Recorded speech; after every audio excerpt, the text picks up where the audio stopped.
Bár a nyárias ősz sokáig kitartott, elkezdődött a fűtési szezon. Ilyenkor a tűzoltóság és a gázművek nem győzi hangsúlyozni, milyen fontos bevizsgáltatni fűtőberendezéseinket és kéményeinket az akár halálos kimenetű balesetek elkerülése érdekében. A rengetegszer elhangzó figyelmeztetések ellenére idén már jóval a szezon előtt meghalt 12 ember szénmonoxid mérgezésben. A szakemberek szerint nem csak a fűtőberendezésekkel, de a szénmonoxid mérőkkel is körültekintően kell eljárnunk. Az Országos Katasztrófavédelmi Főigazgatóság és a Fogyasztóvédelmi Hatóság közös ellenőrző akcióján ugyanis az derült ki, hogy 10 szénmonoxid érzékelő típus közül 9 nem látja el a feladatát.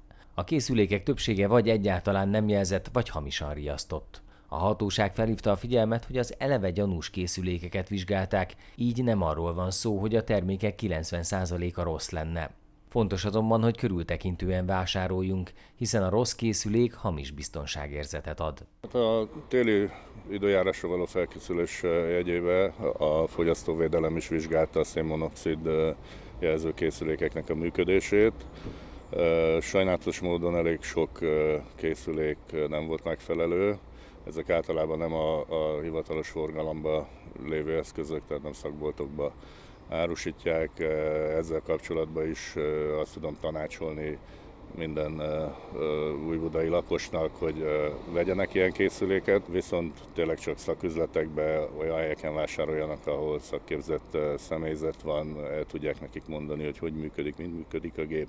Mindenképp figyeljenek arra oda, hogy legyen magyar nyelvű leírása, és lehetőleg uniós országon belüli forgalmazótól kerüljenek ki. Ezek a berendezések üzembiztosak és jelzik, tényleg életet menthetnek, hogyha úgy alakul a helyzet, hisz köztudott, hogy néma gyilkosnak nevezik a szénmonoxidot, nem lehet érezni, nincsen szaga, nagyon gyorsan, 1-2 perc alatt elvesztheti az ember az eszméletét egy szénmonoxid mérgezésnél, és utána már maga tehetetlen, tehát nagyon könnyen halálos vége lehet a szénmonoxid mérgezésnek.